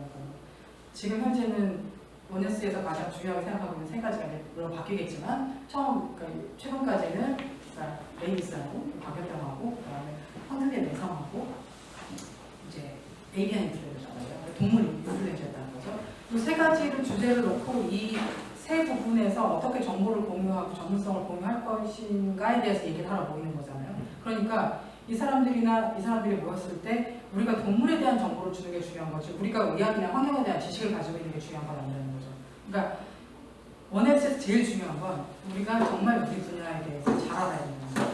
그러니까 우리의 전문성을 키우는 게 더 중요한 거지 원헬스 전문성이라는 거를 이제 원헬스 교육이 있잖아요. 원헬스 전문가들 키워내는 교육이 있어서 원헬스 전문성이 뭐야? 그러고 이제 컴피턴시대 역량들을 쫙 펼쳤을 때 처음부터 끝까지 뭐냐면 커뮤니케이션하고 협력이에요. 그걸 할 수 있는 사람들인 거예요. 그러니까 전문 지식은 알아서 우리가 최고로 가지고 있어야 되는 거고요. 그 다음에 이런 사람들이 전문 지식을 가진 사람들이 협력을 할 수 있느냐를 물어보는 거거든요. 그러니까 원헬스가 절대로 우리가 범주를 넘어가서 막 사람도 치료할 수 있거나 이런 걸 얘기하는 게 아닙니다. 원헬스는 우리의 전문성을 어떻게 소통할 수 있게 만드느냐는 겁니다. 근데 그러기 위해서 우리가 같이 테이블에 딱 앉았는데 실제로 우리가 동물에 대해서 별로 아는 게 없어요. 그럼 그때부터는 큰 문제가 나옵니다. 원헬스는 테이블에 앉았을 때 우리가 아는 것들, 우리의 전문성들을 명확하게 보여줘야 됩니다. 혹시 또 질문 있으신가요? 몇 가지 질문이 있는데 네. 원헬스 얘기 나오니까 지금 생각이 나는데 일단 교수님이 그 수의 역사를 연구하시니까 아까 이제 2009년에 그 수의 역사 연구였나요? 네. 그 슬라이드 보여주셨는데 그 세계 그 수의 역사 학회인가요? 네. 그쪽의 활동이 좀 궁금합니다. 그렇게 하고 우리나라에서 수의과 대학에서 수의 역사학에 대한 위상이 우리가 아직은 좀 많이 발전해야 되는 것 같은데 국내에서의 현황이나 위상 같은 것도 일단 학회부터 먼저 말씀드릴게요. 세계 수의학회는 수의사학회는 지금 이제 2년에 한 번씩 열리고 있고요. 굉장히 작은 단체입니다. 별로 사람들이 그렇게 많지 않아요. 다 모이면 많이 모이면 100명. 근데 이제 재밌는 게 제가 그 얘기도 한번 들으려고 했었는데 역사가 제가 재미로 한다고 말씀드렸잖아요. 실제 거기는 학교에서 연구하는 학자들도 있고 수의사는 아니고 역사학자인데 주제를 동물질병으로 해서 하는 사람들도 있고 고고학자나 인류학자인데 관련돼가지고 동물 질병이라든가 동물의 동물이 한꺼번에 폐사했던 어떤 기록들만 가지고 연구하는 사람들도 있어요. 근데 어떤 분들이 굉장히 주류를 이루냐면 그냥 수의사예요. 그러니까 공무원이기도 하고 클리닉을 하시는 분들도 있고 이런 분들인데 이런 분들이 수의 역사회 멤버입니다. 그래서 모이셔서 자기네 동네에 있는 역사 자료들도 보시고 자기네가 관심 있는 그룹들의 역사들도 좀 보시고 관심 있는 질병에 대해서 역사를 좀 추적하시고 이런 일들을 하세요. 그러니까 반아마추어이신 분들이 굉장히 많아요. 근데 그건 나라마다 좀 다른데 독일어권이 좀 셉니다. 왜냐하면 독일어권에서는 이제 역사를 학교에서 가르치고 적어도 5개 학교 중에서 독일에서는 5개 학교 중에 2개 학교는 역사 교수가 있어요. 그러니까 수의 역사 교수가 있어서 연구소가 있어서 거기는 어렸을 때부터 배워왔기 때문에 그 졸업하시고 나서도 그거를 같이 계속 아마추어처럼 하시는 분들이 있으셔서 그쪽 그룹이 좀 큽니다. 독일어권 그룹이 좀 크고요. 거기는 별도의 그 수의 역사학회가 있어요. 독일어권에서만 하는. 스위스, 네덜란드, 독일이 그래서 그런 아마추어식의 그룹이 크고요. 그리고 노르웨이, 스웨덴도 좀 큽니다. 그러니까 이제 이런 그 말씀하시는 그 학교의 자리를 잡고 학자로서 연구하시는 분들은 그래서 상대적으로 적고요. 잘 아시겠지만 우리나라뿐만이 아니라 다른 나라들도 수의 역사를 연구하는 그 뭐랄까 포션을 학교에 그 많은 필요한 굉장히 다양한 과목 중에 주시지는 않아요. 저분들도 아주 많은 숫자들이 비정규직으로 수의 역사를 가르치고 계시는 학자들이 되게 많이 있어요. 여러 가지 이제 사정들이 좀 있겠지만 그래도 영국하고 네덜란드하고 독일하고 그 정도는 지금 현재 정규로 그 교수들이 연구소를 가지고 있습니다. 터키가 되게 재미있는 게 터키 수의과가 굉장히 많은데 수의 역사 하시는 교수님들이 거기 꽤 많아요. 그러니까 그거는 그 터키랑 우리랑 되게 비슷해서 거기도 역사 되게 좋아하거든요. 자기네 정체성을 되게 좋아해가지고 그 수의과대를 만들 때 꼭 역사 교실을 씁니다. 역사랑 윤리랑 같이 하고 있고 지금 저희의 고민은 뭐냐면 예전에는 역사만 했어요. 근데 지금 우리한테 필요한 그 인문사회적인 역량에 대해서 중요한 게 윤리라서 역사 교수님들 지금 거의 다 윤리를 같이 가르치고 계십니다. 저도 마찬가지고요. 연구하는 거는 저는 윤리 연구도 되게 좋아하기는 하거든요. 그러니까 비슷해요. 그 역사를 연구하다 보면 윤리적인 시점들, 윤리적인 관점들을 가질 수밖에 없거든요. 비교를 하게 되니까 시대별로. 그래서 뭐 많이 하십니다. 그래서 지금은 인문사회 같이 많이 들어가고 있고요. 독일에서도 제일 유서 깊은 연구소들에서 지금 윤리를 같이 포함하는 교수들을 신규 채용하고 있습니다. 그리고 또 하나의 질문이 학교에 얘기했었죠. 섞여서 들어갔을 텐데 그러니까 수의 역사가 학교에 굉장히 중요한 과목으로 들어가야 되느냐라고 물으신다면 저는 그건 아닌 것 같아요. 물론 굉장히 중요합니다. 그리고 많은 분들이 연구를 하시면 되게 좋겠습니다. 저희 동료들이 생기고 적어도 얘기하는 사람들이 많아졌으면 좋겠는데 그게 꼭 학교에 어떤 교수가 있어서 된다는 건 아니고 아주 많은 사람들이 그냥 같이 했으면 좋겠어요. 그리고 물론 그런 전문적인 이제 영역들이 의과대학을 중심으로 보자면 의과대학도 예전에 전통적인 의사학을 하시던 분들, 유명한 학자들 이제 그분들의 포션이 점점 줄어들고 있어요.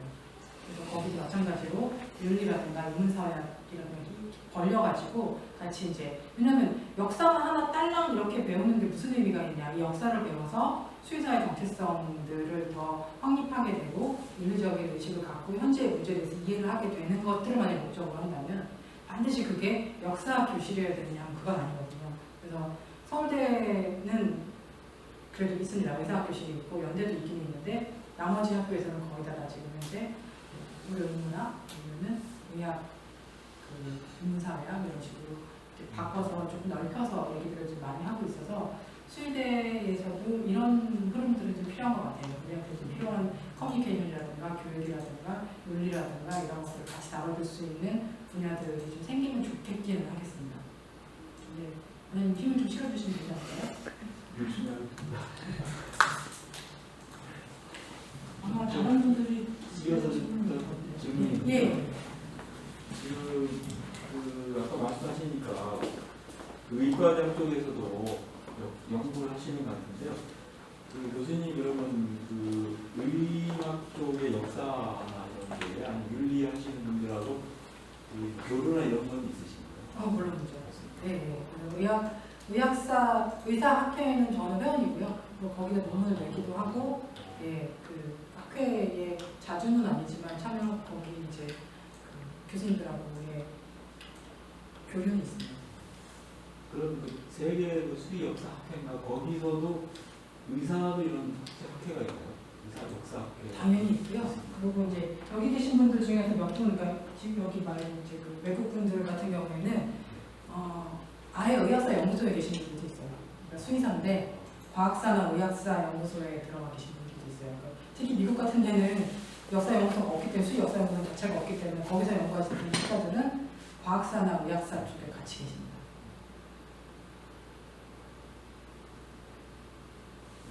그리고 저 평소에 궁금한 건데요. 윤리 얘기가 나왔었는데 그 동물 복지를 접할 때마다 좀 제가 항상 좀 저 자신이 좀 그 딜레마랄까 이런 게 뭐냐면 일단은 동물 복지하면 이제 인간 복지가 한면에 떠오르고요.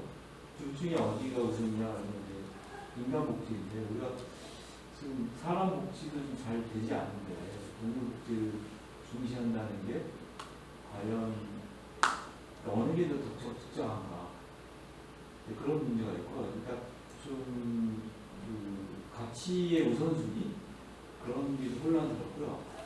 또 하나는 현실이 아까 도축장 보시 보여주셨는데 우리가 동물 복지를 한편은 되게 강조하면서 또 우리가 동물을 많이 잡아먹고 또 뭐 그 과정에서 학대도 일어날 수 있거든요. 그게 좀 혼란스럽더라고요. 그래서 동물 복지에 대해서 좀 어떻게 생각하시는지. 동물 학대는 하시면 안 됩니다. 그건 불법입니다. 동물 보호가 걸리기 때문에 동물 학대는 안 됩니다. 그거 말고 이제 얘기를 드리자면 보통은 동물 복지를 얘기할 때 사람들이 같은 말씀을 많이 하세요. 사람 복지도 안 되는데. 근데 같은 단어를 쓰고 있지만 그 두 개는 아주 다릅니다. 그러니까 사람에서 얘기하는 그 복지의 수준이라는 것은 동물에서 얘기하고 있는 복지의 수준하고는 아주 다르고요. 그러니까 동물에서 우리가 복지라는 단어를 쓰고 있지만 웰페어라는 단어를 복지를 해석해서 쓰고 있지만 솔직히 말하면 학대 금지 정도. 그러니까 우리가 이제 그 전에 처음에 이제 동물 보호에 관련된 법규들이 생길 때 처음에 이게 이제 안티 크루얼티. 그러니까 잔인한 거 못하게 하는 거 정도 수준이었거든요. 근데 지금이라 그래서 우리가 동물한테 동물이 의사결정을 하거나 할 수 있는 어떤 권한을 준다든가 내지는 동물이 연금을 받을 수 있게 해준다든가 동물이 기초적인 교육을 받을 수 있게 해준다든가 아니면 동물이 다쳐서 아플 때 얘네들이 다 먹여 살려야 된다든가 이런 식의 동물 복지는 이루어지지 않아요. 그나마 있는 게 동물이 그냥 그 생리적인 욕구들 그 다음에 정신적인 스트레스를 덜 받게 하는 방식으로 동물을 키워야 한다는 거지. 즉 동물 복지라는 건 인간의 복지하고는 다른 부분입니다. 그냥 인도적인 동물에 대한 처우 정도 생각하시면 되기 때문에 그 단어가 주는 문제가 있는 것 같아요. 복지라는 단어를 똑같이 씀으로 인해서 마치 사람들이 이게 사람의 복지하고 동물의 복지하고 똑같은 수준에 있는데 자원이 한정되어 있다면 당연히 사람부터 먼저 해야 되는 게 아니라고 생각하시는데 그 복지는 그 복지하고는 전혀 다릅니다. 그러니까 동물 복지라는 단어를 우리가 표현하는 수준은 동물에 대한 인도적인 처우 정도라고 생각하시면 되는 거죠. 그러니까 이건 비교 대상이 되지가 않습니다. 두 번째 질문 보시죠. 우리가 동물을 이용하는 거. 그러면 좀 동물 복지라는 단어는 그러니까 동물 복지가 동물 복지 축산 이런 것처럼 아예 동물 복지를 설명하는 동물 복지 어떤 수준을 설명하는 걸로 이제 쓰이기도 하고요. 그다음에 윤리적인 태도에서 동물 복지라는 단어를 가지고 우리가 완전히 동물권을 인정하는 것도 아니고 그렇다고 동물을 아예 착취하거나 학대하는 걸 얘기하는 것도 아니고 중간에 어정쩡한 어느 정도 시점을 윤리적인 태도로서 동물 복지라고 표현하기도 합니다. 그러니까 이건 단어의 문제인 거예요. 그러니까 태도를 만약에 동물 복지라고 이제 얘기를 하면 우리는 완전히 극단이 아닌 중간에 어느 쪽을 얘기하는 거고 동물 복지라는 단어에는 어떤 의미가 내포되어 있냐면 인간이 동물을 이용하는 것에 대한 것들을 인정합니다. 그러니까 동물을 이용하는 것은 맞는데 그러니까 우리가 동물을 수단으로 쓰지 않고 하나도 이용하지 않겠다고 결정하는 건 동물권적인 철학적인 태도고요. 만약에 그렇지 않고 우리가 동물 복지를 한다는 건 동물을 이용하는 현재의 상황들을 인정한다는 얘기고요. 그렇다면 인정을 하되 아까 말씀드렸듯이 학대한다거나 불필요한 어떤 고통을 준다거나 하지 않고 인도적으로 처우한다는 게 그냥 동물복지의 일반적인 태도입니다. 이 단어를 바꿀 수 있으면 바꿔도 좋을 것 같아요. 근데 이 복지라는 단어가 한국말로 번역돼서 들어오면서 많은 혼란들을 좀 주고 있습니다. 근데 원래 가지고 있는 의미라고 본다면 동물을 이용하기는 이용하되 인도적인 처우를 해주는 상태까지 굉장히 비판을 많이 받습니다. 그것 때문에.